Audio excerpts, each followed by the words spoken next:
تیمم.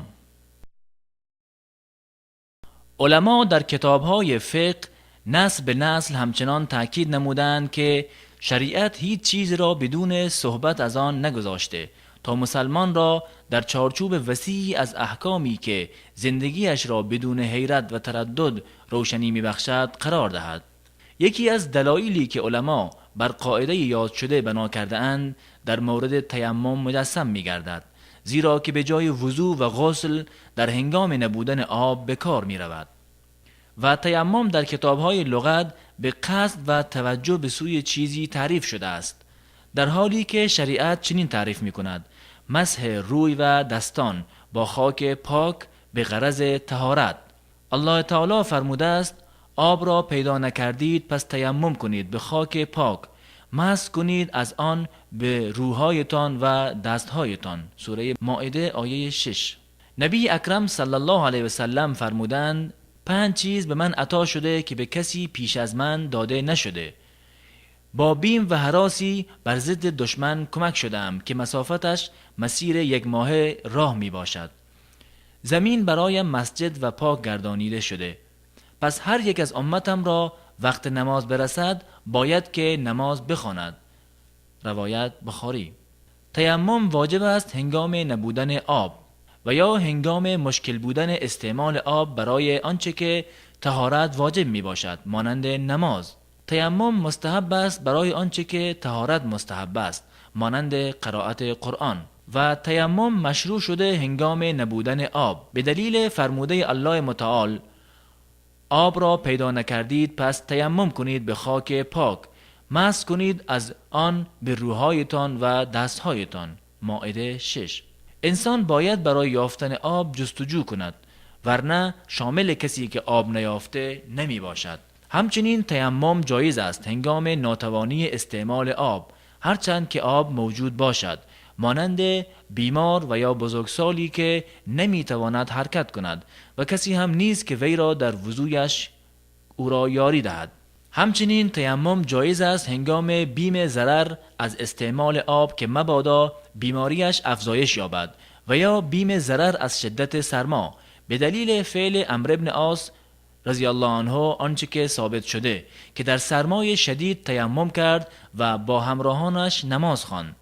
نبی اکرم صلی الله علیه وسلم آن را صحه گذاشتند. و بالاخره تیمم عوض آب در پاک کردن است. هرگاه در جای دوری بوده که آب آشامیدنی کمی در اختیار دارد و توان آوردن آب بیشتر را ندارد، نیز تیمم می کند. و هنگامی که انسان ناچار به تیمم کردن باشد، با 2 دستش به زمین 1 ضربه بزند و پس از آن برای کم شدن غبار آنها را پف کند. سپس رویش را 1 بار با آن مسح کند. پس از آن پشت دستانش را مسح کند. پشت دست راست را با کف دست چپ و بعد از آن پشت دست چپ را با کف دست راست مسح کند. وجود نیت برایش شرط است. همچنین مسح به ترتیب از روی آغاز می شود، پس از آن مسح دستان را در بر می گیرد و نیز شرط است پشت سر هم که در انجام تیمم دستانش را پس از رویش بلا درنگ مسح کند. و عمار رضی الله عنه روایت می کند که نبی اکرم صلی الله علیه و سلم با 2 کف دست به زمین زدند و آنها را پف کردند، سپس با آنها روی و دستانشان را مسح کردند. به اتفاق بخاری و مسلم. و تیمم به مجرد پیدایش آب و یا وقوع یکی از شکننده های وضو مانند خروج باد و یا وقوع آنچه غسل را ایجاب کند مانند احتلام شدن باطل می شود. همچنین با زائل شدن عذری که به خاطر آن تیمم جایز شده بود مانند بیماری و مانند آن تیمم می شکند. علما در باب تیمم نکات زیر را برای آگاهی تذکر داده اند. 1. نماز خواندن با تیمم هنگام ناتوانی بر آب بهتر از آن است که با وضوئی نماز بخواند که از فشار قضای حاجت بول و یا غائط رنج برد. 2. تیمم بر دیوار جواز دارد و فرش و امثال آنها که خاک و یا غبار بر آن نشسته باشد نیز جایز است که تیمم گرفت با آن. و به این نکته اشاره کردند که با یک تیمم می تواند هر مقدار نمازهای فرض و نفلی که خواسته است بخواند تا زمانی که یکی از شکننده های تیمم واقع نشود. همچنین علما گفتند وضو گیرنده می تواند بر پشت سر تیمم کننده در نماز اقتدا کند به دلیل صحه گذاشتن نبی اکرم صلی الله علیه و سلم بر کار عمرو بن عاص که در سرمای شدید تیمم کرد و با همراهانش نماز به جماعت خواند. و علما نیز تأکید کردند کسی که تیمم کرد و نماز خواند پیش از پایان وقت نماز آب پیدا شد نماز را اعاده نمی کند.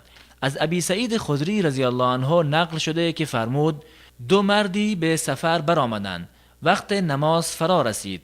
آبی برای وضو نداشتند. به خاک پاک تیمم کرده نماز خواندند و قبل از پایان وقت آب را یافتند. یکی از آنها وضو کرده نماز را اعاده نمود و دومی اعاده نکرد. پس از آن نزد رسول الله صلی الله علیه و سلم آمده و وضع را یادآور شدند. آن حضرت برای کسی که نماز را اعاده نکرده بود فرمود تو به سنت عمل کردی، نماز تو درست بود.